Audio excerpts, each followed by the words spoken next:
So hello students, welcome to Abipedia. My name is Rishabh, your faculty of English. उम्मीद करता हूँ आप सभी लोग अच्छे होंगे, स्वस्थ होंगे और अच्छे से अपने एग्ज़ाम के लिए तैयारी कर रहे होंगे। सो आज के इस सेशन में हम डिस्कस करेंगे कुछ इम्पोर्टेंट आपके लिए एरर्स और उनके थ्रू जानेंगे कुछ इम्पोर्टेंट रूल्स जो कि हमें हेल्प करेंगे to spot the error and to make that sentence correct, right? So let us start with our today's session without any further delay. But before starting the session, एक information आपके साथ में share करना चाहता हूँ कि हमारे you can say प्लेटफॉर्म पे for you जो भी एग्ज़ाम की तैयारी कर रहे हैं, ठीक है, CGL के लिए, उनके लिए काफ़ी अच्छा एक कोर्स है जो कि सब कुछ थोरोली कवर करेगा and moreover that you will be able to find जो भी आपके डाउट्स होंगे या जो भी जिन क्वेश्चंस में आपको दिक्कत आएगी उनके आपको वीडियो सॉल्यूशंस वहां पे मिलेंगे, ठीक है। टेस्ट सीरीज मिलेंगी, एमसीक्यूज मिलेंगे भर भर के, PDFs, current affair, everything you will get in this particular course, right? So whosoever is interested you can go for it, okay. और कोई भी आपको डाउट आता है, कुछ भी आपको क्वेरी है, you can ask us on this particular WhatsApp group, right? इसको आप ज्वाइन कर सकते हो और अपने जो भी आपके डाउट्स है, जो भी क्वेश्चंस हैं, वहाँ पे आप पूछ के उनका रेजोल्यूशन ले सकते हो, राइट? तो चलिए फिर आज के अपने क्वेश्चंस की तरफ मूव करते हैं। Now this is your first question, right? First question देखिए और बताइए मुझे कि क्या इसमें लगता है आपको कि इस पर्टिकुलर क्वेश्चन में क्या एरर हो सकता है।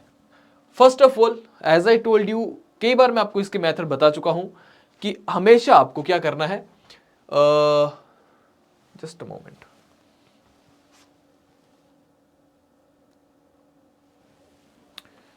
कि आपको हमेशा यहां पे सबसे पहले सेंटेंस को पढ़ना है, ठीक है?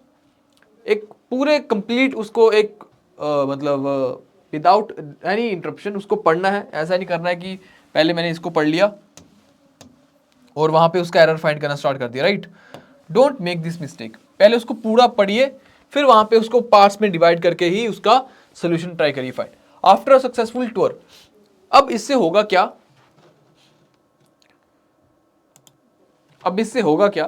जो भी आपके जब आपकी कमांड बन जाएगी तो आपको फिर ये चीज नहीं करनी पड़ेगी, देन आपको सीधा वहां पे दिख जाएगा एरर कि कहां पे एरर होगा। चलो, after a successful tour of Europe my old parents return back to India on New Year's Day, ठीक है? तो इसमें आपको एरर बताना है, कौन से पार्ट में एरर होगा वो आपको साथ में बताना है। After a successful tour of Europe, मुझे इसमें कोई गलती नहीं लग रही कि यहाँ पे आफ्टर अ सक्सेसफुल, एक सक्सेसफुल टूर के बाद माई ओल्ड पेरेंट्स रिटर्न, वो वापिस आ गए, रिटर्न बैक। नाउ कुछ बच्चों को हो सकता है इस क्वेश्चन में दिखे कि शायद कोई भी एरर नहीं है, हो सकता है, देयर आर चांसेस, और कुछ को लग सकता है कि शायद इसमें एरर है। अब एग्जैक्टली क्या एरर है वो आपको पता करना पड़ेगा, उसके लिए आपका बेसिक्स और आपके थोड़ी सी ग्रामेटिकल पार्ट स्ट्रॉन्ग होना चाहिए, राइट? तो यहां पे देखिए कि मैंने बोला अब ये एक ऐसा एरर है जो कि ग्रामेटिकल एरर भी नहीं है वैसे तो, क्योंकि रिटर्न्ड है, एक कॉमन सेंस वाला एरर है। रिटर्न्ड अपने आप में इसका मतलब होता है लौटना, राइट? अब इसके साथ में मैं लगा देता हूं बैक, रिटर्न बैक। आप मुझे खुद से बताइए कि रिटर्न्ड अपने आप में जब पूरा का पूरा एक मीनिंगफुल हमारा वर्ड है तो उसके साथ में बैक क्यों लगाना, और दोनों का मतलब होता है सेम। रिटर्न का भी मतलब होता है लौटना और बैक का मतलब भी होता है लौटना। सो यहां पे ये सुपरफ्लुअस हो जाएगा, right? Now what is this superfluous? Superfluous का मतलब होता है जब कोई चीज जरूरत से ज्यादा है, राइट? तो यहां पे रिटर्न के साथ में बैक नहीं आएगा। सो कौन से पार्ट में एरर होगा? Error would be in part B. Option B is the right answer. बात समझ आई? Option B is the right answer, ठीक है? ओके, इसका मैं एक्सप्लेनेशन भी लिख देता हूं, ठीक है? रिमूव बैक, ठीक है? नेक्स्ट क्वेश्चन देखिए, बोलता है the tourist did not know the local language but he used science to make people understand that he wanted to reach to Darjeeling quickly, right. जो टूरिस्ट था, ही डिड नॉट नो। अब एक चीज याद रखिएगा, यहां पे एक रूल आपको बताने जा रहा हूं मैं, इसको प्लीज नोट डाउन कर दीजिएगा। डू, डज एंड डिड, इन सबके साथ में वर्ब की हमेशा फर्स्ट फॉर्म ही आएगी। जहां पर भी आपको डू, डज, डिड दिख जाता है, वहां पे आंखें बंद करके वर्ब की फर्स्ट फॉर्म का इस्तेमाल करेंगे। बात समझ आई? बताइए। The tourist did not know the local language but he used science to make people understand. उसने साइंस का यूज करा to make people understand that he wanted to reach. अब यहां पे टू रीच आ गया, तो रीच के बाद में टू की जरूरत नहीं होगी, ठीक है। रीच के बाद में ये जो टू आ रखा है इसको कट कर दोगे, ठीक है, क्योंकि टू रीच दार्जिलिंग ना कि to reach to Darjeeling, right. बात समझ आई? तो कौन से पार्ट में एरर मिला आपको यहां पर? ऑप्शन सी, हमारा सी पार्ट में एरर था, राइट। चलिए नेक्स्ट क्वेश्चन पर मूव करते हैं, ठीक है। Remove to after reach, right. Question number 3 देखिए, each of the boys were to blame for the accident. बताइए, each of the boys were to blame after the accident, या वर to blame, each of the boys were to blame for the accident. क्या होगा इसमें, क्या लगता है आपको? अब थोड़ा सा इस क्वेश्चन पे हम थोड़ा सा अच्छे से प्रैक्टिस करेंगे और क्वेश्चंस की भी साथ में विद एग्जांपल्स, राइट। देखिए, ईच, ठीक है, एवरी, हर एक। ईच जब मैं बोलूंगा एवरी का मतलब मैं सबको इंक्लूड कर रहा हूं।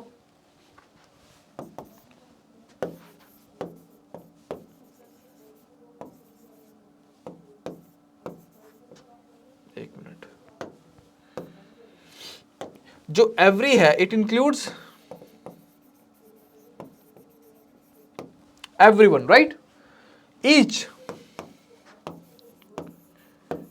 it represents individuals. बात समझ आई? It represents individuals. अब देखिए, each of the boys, जितने, अच्छा ये बात याद रखिएगा, each वैसे तो रिप्रेजेंट करता है इंडिविजुअल को, बट जब मैं ईच के साथ में ऑफ लगा दूंगा तो प्लस में जो नाउन आएगा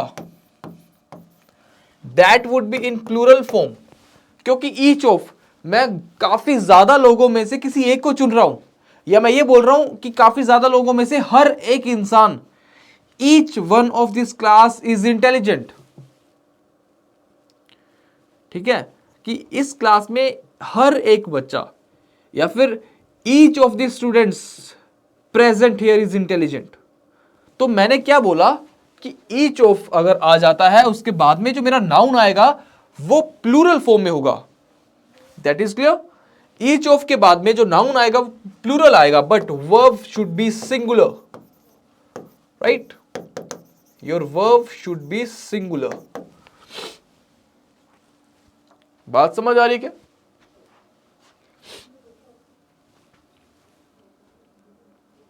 ओके, तो इसको याद रखिएगा। अब यहां पे देखिए, ईच ऑफ के बाद में नाउन है हमारा बॉयज, जो कि है प्लूरल फॉर्म में, तो यहां पर तो गलती नहीं है, this is absolutely correct. But यहां पे जो वर्ब आई दैट इज वर, तो वर नहीं आएगी यहां पे, इसको रिप्लेस करेंगे एक सिंगुलर वर्ब से, that is was. Each of the boys, each of the boys, वहां पे एक एक इंडिविजुअल को रिप्रेजेंट कर रहा है ये वर्ड ईच ऑफ, ठीक है। Each of the boys was to blame for the accident, right. तो यहां पे आएगा वर की जगह पे वॉज। बात समझ आई? थोड़े से और भी रूल्स देखते हैं अभी, बिल्कुल कॉमन से बट येट सिंपल, बोलते ना सिंपल येट सिग्निफिकेंट, राइट। तो वैसा ही चलिए मैंने बोला वन ऑफ के बाद में जो नाउन आएगा वो कैसा होगा? प्लूरल। ठीक है, मैं एग्जांपल से इसको क्लैरिफाई करने का ट्राई करता हूं। मैंने बोला Sachin Tendulkar is one of the best players, right? Sachin Tendulkar is one of the best players. तो यहां पे मैं ये नहीं बोलूंगा, मोस्ट ऑफ द टाइम मैं देखता हूं यहां पे कहीं पे भी आप सोशल मीडिया पे देखोगे, मोस्ट ऑफ द टाइम लोग यहां पे मिस्टेक करते हैं कि one of the best player, Dhoni is one of the best player, right? ऐसे लिख देंगे सीधा ही कि M S Dhoni is one of the best player. अरे खुद सोचो, धोनी का कंपेयर कर रहा है कि बाकी जितने भी प्लेयर हैं बेस्ट प्लेयर, उनमें से धोनी एक है, Dhoni is one of them, right? So you have to take the noun, other noun जो आएगा वो प्लूरल आएगा ना, तभी आप उसमें से एक ले पाओगे। अगर मैं सीधा बोल दूं Dhoni is one of the best player, तो ये बिल्कुल सरासर गलत है, जो कि मैक्सिमम लोग यूज करते हैं। याद रखिएगा, जहां पर भी वन ऑफ दी आ जाएगा या वन ऑफ आएगा, उसके साथ में हमारा प्लूरल ही रहेगा, सिंगुलर हमारा नाउन नहीं आएगा। तो ईच ऑफ के बाद में भी नाउन हमारा singular, sorry plural, one of के बाद में भी नाउन हमारा प्लूरल, ठीक है? एनी वन ऑफ के बाद में भी आएगा, एनी ऑफ के बाद में भी। जब आप वहां पे किसी का सिलेक्शन कर रहे हो मल्टीपल लोगों में से, ठीक है, तो वहां पे हम any of, one of, each of, ठीक है, इन वर्ड्स का इस्तेमाल करेंगे। सेकंड चीज, यहां पे कुछ अब इसको मैं इरेज कर रहा हूं, आई होप कि आपने इसको नोट डाउन कर लिया होगा। कुछ हमारे कॉमन हमारे वर्ड्स है जिनके साथ में हमेशा सिंगुलर वर्ब आएगी, राइट? एवरीवन,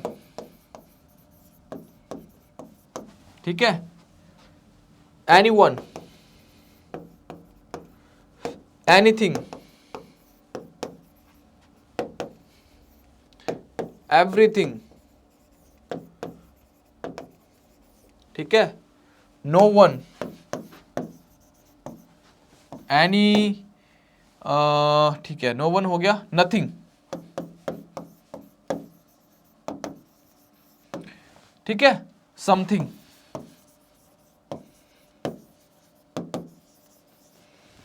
इन सारे के सारे वर्ड्स के साथ में हमारी सिंगुलर वर्ब ही आएगी। बात क्लियर हुई? चलिए, तो इस क्वेश्चन का तो हमने सोल्यूशन देख लिया, और इसके थ्रू हमने जो भी इंपॉर्टेंट क्वेश्चंस आपको बताए हैं मैंने, उनको प्लीज अपनी नोटबुक में मार्क करिएगा और उनको रिवाइज कर लीजिएगा, ठीक है? ईच ऑलवेज टेक्स सिंगुलर, क्या? Singular verb, right? हमेशा अपने साथ में सिंगुलर वर्ब लेता है। नेक्स्ट चले, क्वेश्चन नंबर 4 देखिए।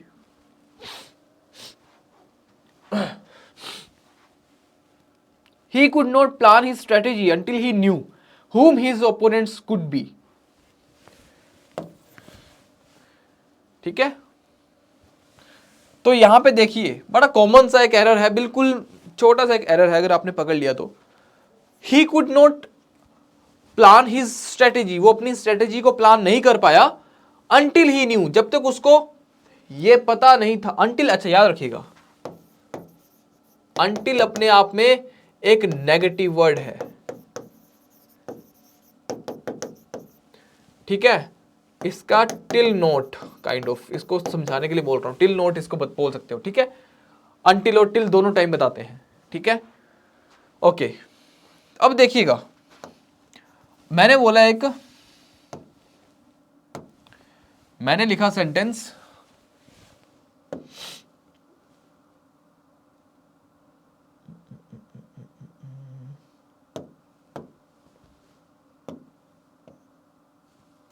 मैंने बोला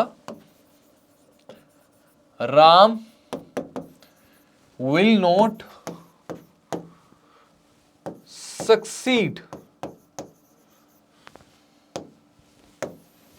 ठीक है, until he works hard।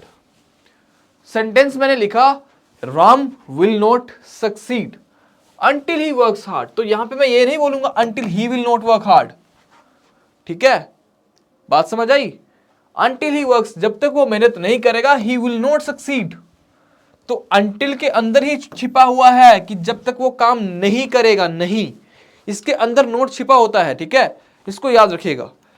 He could not plan his strategy until, जब तक उसको ये पता नहीं था कि उसका ओपोनेंट कौन हो सकता है। सो हुम हिज ओपोनेंट नहीं आएगा यहाँ पे रिफ्लेक्सिव, यहाँ पे देखिए ना हु आएगा, रिलेटिव प्रोनाउन की बात कर रहे हैं, तो हु किसी पर्सन के बारे में बताएगा हमें, है ना। तो यहां पे आएगा who his opponent could be. ठीक है, कौन उसका ओपोनेंट हो सकता है। सो कौन से पार्ट में एरर है? Part C is the right answer. Whom हमारा रिप्लेस हो जाएगा हु से। बात समझ आई? नेक्स्ट क्वेश्चन पर मूव करें। ठीक है, who instead of whom. Okay, now question number 5, this watch is superior and more expensive than that. इस पे भी कुछ क्वेश्चंस एक दो और करेंगे साथ में। ठीक है ना, क्वेश्चंस के साथ में जो हम रिलेट करके जब कोई चीज को याद करते हैं तो वो लॉन्गर पीरियड ऑफ टाइम तक हमें याद रहती है। ठीक है, चलिए, दिस वॉच, कोई गलती नहीं है पार्ट ए में तो, है ना, is superior and more expensive than that. अब यहां पे आप एक चीज देखिए, यहां पे दो बार कंपेयर हो रहा है, एक सुपीरियर के टाइम पे कि काफी ज्यादा सुपीरियर भी है, और हमारा एक्सपेंसिव के टाइम पे। ठीक है, मोर एक्सपेंसिव देन दैट, है ना। अब देखिए यहां पर क्या हुआ, मैंने कि मोर के एक्सपेंसिव के साथ में तो मैंने मोर बोल दिया, ठीक है, और इसके साथ लगा दिया देन। तो ये देन किसके लिए आया है? एक्सपेंसिव। बट यहां पे समझने की बात ये है कि जब मैं दो अलग अलग जगह पे यहां पे कंपेयर करूंगा, ठीक है, तो मुझे उनके साथ में उसके हिसाब से कंपेरेटिव डिग्री यूज करनी पड़ेगी। ठीक है, जैसे एक्सपेंसिव है तो इसके साथ एक्सपेंसिव अपने साथ देन लेगा, बट सुपीरियर अपने साथ में देन नहीं लेता, राइट। एक्सेप्शनल केस है। ठीक है, सुपीरियर, इंफीरियर, ठीक है, सीनियर,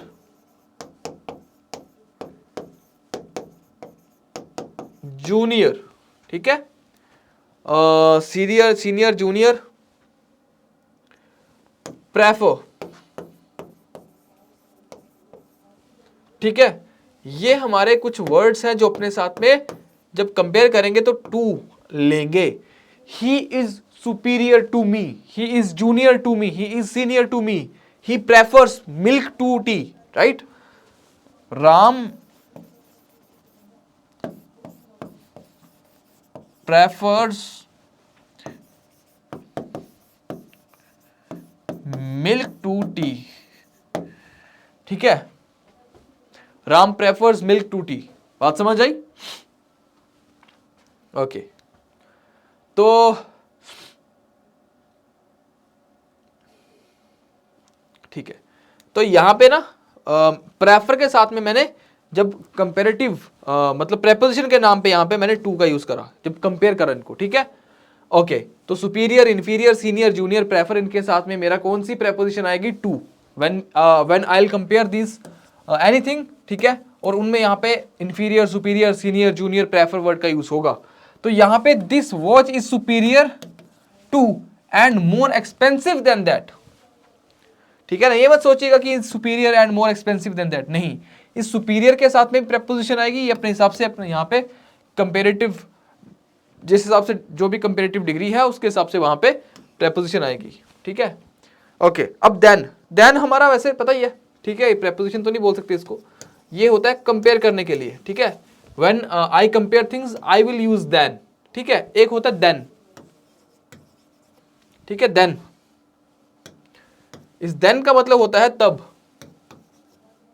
ठीक है, तब, और इसका मतलब होता है कंपेयर करना। ठीक है, बात समझ आ रही है ना? This watch is superior to and more expensive than that. और senior, junior, superior, inferior, prefer, इन सब के साथ में हमारा टू आएगा जब हम इनको कंपेयर करने के लिए यूज करेंगे, ठीक है। When two adjectives are used, they take different prepositions. Both the prepositions must be used. So with superior, there has to be to, and more with expensive, there should be than. ठीक है, to तो हमें clearly हम इसको preposition लेते हैं, but यहाँ पे than भी एज अ preposition यूज हो रहा है। मैं बार बार कंपेरेटिव डिग्री वर्ड का यूज कर रहा हूँ, कंपेरेटिव डिग्री, ठीक है। जैसे मैंने बोल दिया टॉल, टॉलर, टॉलेस्ट, तो टॉलर क्या है, इसकी कंपेरेटिव डिग्री, ये है इसकी पॉजिटिव डिग्री, और ये हो गई इसकी सुपरलेटिव डिग्री। हमेशा याद रखिएगा सुपरलेटिव के साथ में द आएगा, ठीक है, सुपरलेटिव के साथ में द आता है, ठीक है। नेक्स्ट चले फिर, the governing body at its meeting have decided to conduct the test again, कि गवर्निंग बॉडी ने मीटिंग में क्या डिसाइड करा, to conduct the test again. The governing body at its first meeting, अब यहां पे गवर्निंग बॉडी है एक, फर्स्ट मीटिंग की बात कर रहा है, तो हैव क्यों आएगा, फिर हैज नहीं आएगा यहां पे, has decided to conduct the test again, right. The governing body at its first meeting has decided to conduct the test again, right. तो गवर्निंग बॉडी यहाँ पे ये है, और बिल्कुल सही है, this is absolutely correct, first meeting absolutely correct. Have नहीं आएगा, यहाँ पे आएगा आपका has, so option C is the right answer. Easy, ठीक है, चीजें समझ आ रही है ना कैसे करना है इनको अप्रोच, और ऑप्शंस को एलिमिनेट करने की ट्राई करा करिए साथ में, ठीक है। बता दिया मैंने, हैज को आपको हैव को रिमूव करना है और रिप्लेस करना है हैज के साथ में।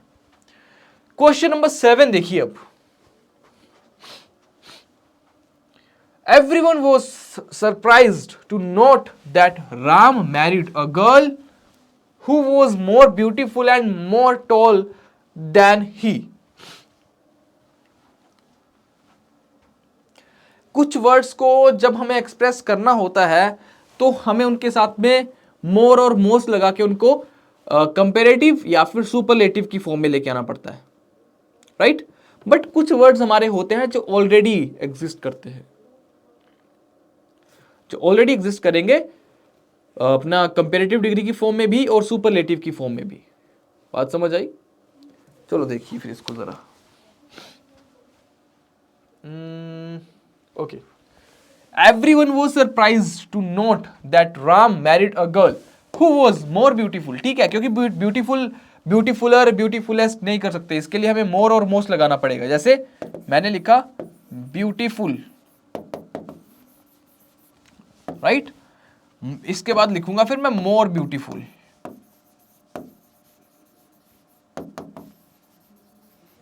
और यहां पे आ जाएगा मोस्ट ब्यूटीफुल।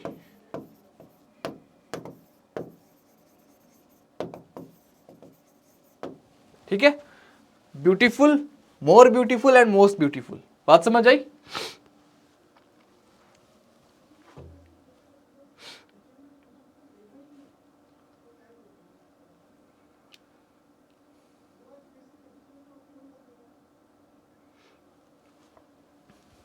ठीक है ना? चलो ओके, अब देखिए फिर, ठीक है,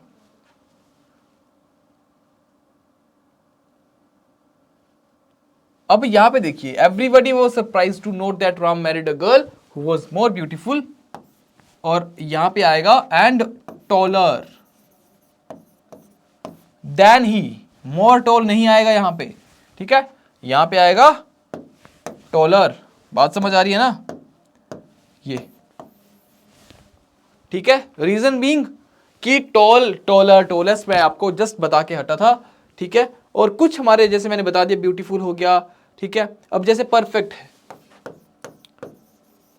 एक मिनट,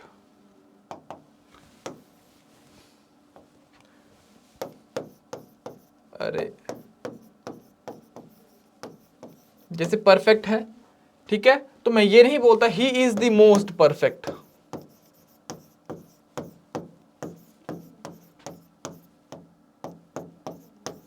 मोस्ट परफेक्ट नाम का कोई वर्ड नहीं होता, ठीक है।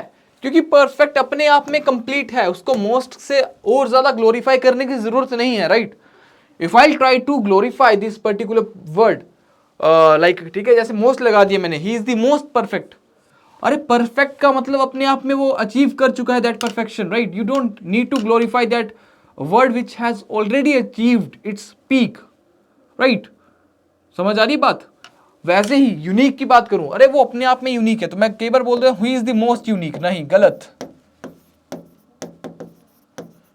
ये गलत है सर, राइट, ये भी गलत। मोस्ट यूनिक नाम का कोई वर्ड नहीं होता, सिर्फ unique, he is the unique person, right. तो और जो भी चीज थोड़ी सी यूनिक होगी, कुछ वैसी होगी जो आपको लगता है कि नॉर्मल से ज्यादा हटके है वो चीज, तो वहां पे हम आर्टिकल द का यूज करते हैं, ठीक है। चलें फिर नेक्स्ट क्वेश्चन पे, ठीक है। टोलर देन आएगा, ना कि मोर टोलर then, more toll then.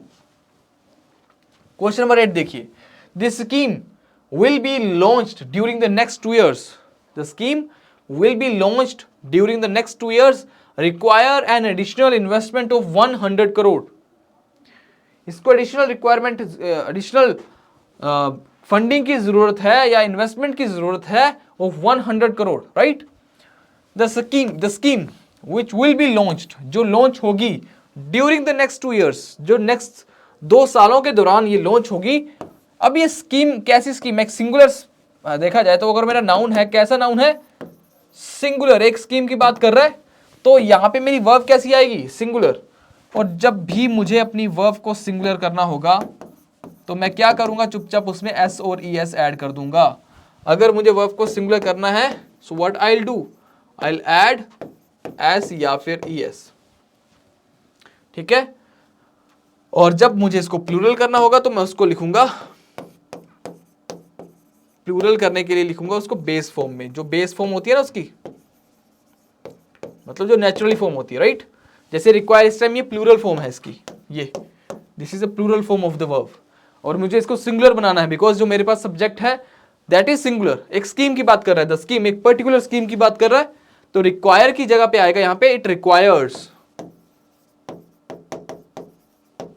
Okay, it requires an additional investment of 100 crore. Is that clear? Answer is option C. I told you what is the explanation, right? Now, let us come to the question number 9.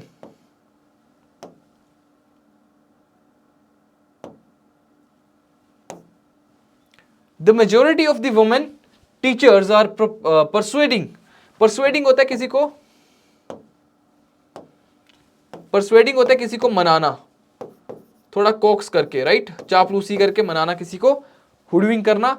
वैसे हुडविंग धोखा देने के sense में जाता है, but persuade करना किसी को मनाना, ठीक है, इमोशनली या फिर कैसे भी उसको मनाना। The majority of the women teachers are persuading the principal to consider their demands, ठीक है, मेजोरिटी ऑफ द वुमेन। अब यहाँ पे मेजोरिटी की बात कर रहा है और यहाँ पे मैं एक वुमेन की बात कर रहा हूँ। अरे एक वुमेन से मेजोरिटी कैसे निकालूंगा भैया मैं, बताइए। Is that possible to find out the majority from a single person, right. So you have to make it plural, women, ठीक है। The majority of the women teachers are persuading, और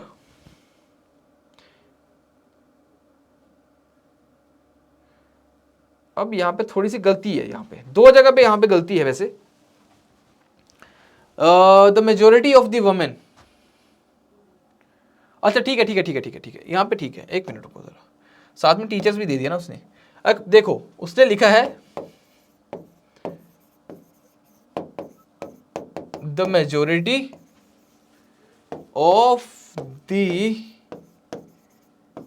women, साथ में टीचर्स दे दिया उसने कि अरे female teachers की बात कर रहा है, राइट। अगर मैं इसको यहां पे फीमेल भी लिख सकता था, फीमेल टीचर्स, ठीक है, फीमेल, यहां पे ये तो प्लूरल में आ गया ना, तो इसीलिए हमारा फिर यहां पे वुमेन प्लूरल में नहीं आएगा। अगर वुमेन के बाद कोई सपोर्टिव नाउन नहीं होता तो फिर मुझे यहां पे वुमेन को प्लूरल बनाना पड़ता, राइट। बट ऑलरेडी यहां पे एक नाउन है जो कि प्लूरल फॉर्म में है, दैट इज टीचर्स।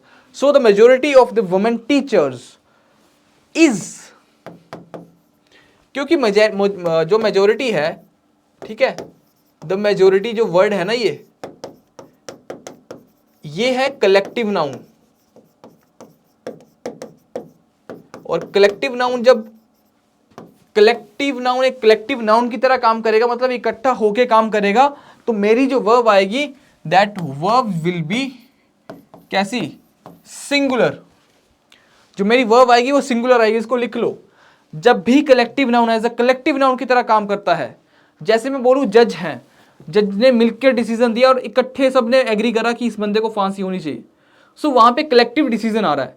अब मान लो वही एक बेंच ऑफ ज्यूरी है जहाँ पे 4 या 5 लोग बैठे हैं, तो उनमें से क्या है कि 2 लोग बोल रहे हैं कि नहीं होना चाहिए, या 3 बोल रहे हैं नहीं होना चाहिए, 2 बोल रहे हैं इसको सजा होनी चाहिए, तो वहां पे उन पे कॉन्फ्लिक्ट, ठीक है, डिफरेंसेस ऑफ इंटरेस्ट आ गया, तो वहां पे एज अ उनको एक कलेक्टिव नाउन की तरह ट्रीट नहीं करेंगे, वहां पे उनको हम एक सेपरेट सिंगल इंडिविजुअल नाउन की तरह ट्रीट करेंगे, और इसलिए वहां पे प्लूरल वर्ब का यूज करेंगे।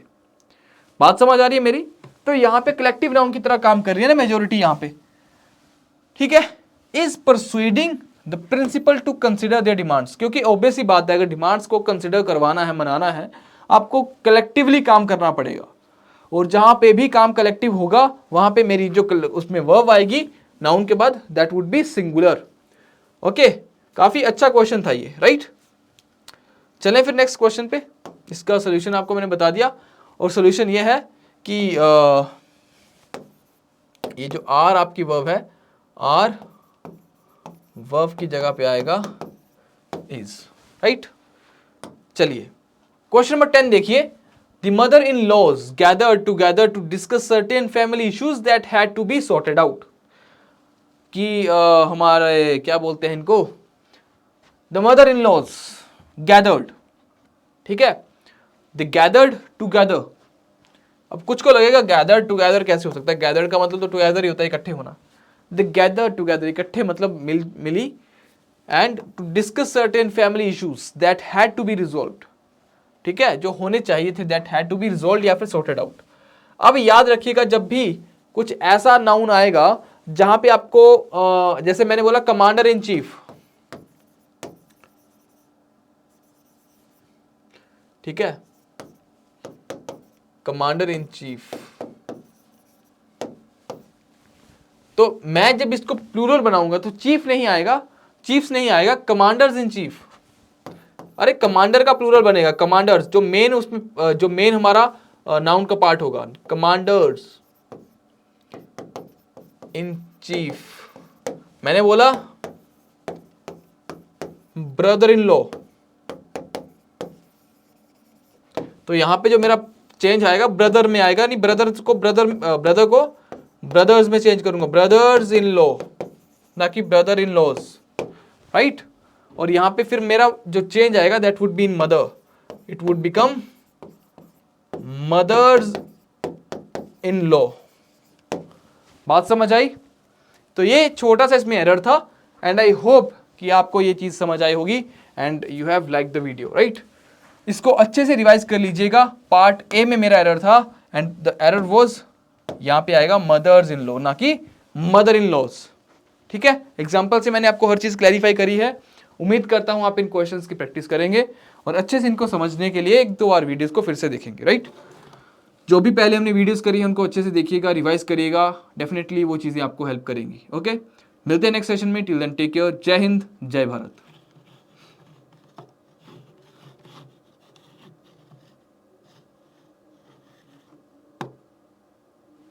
Just a moment.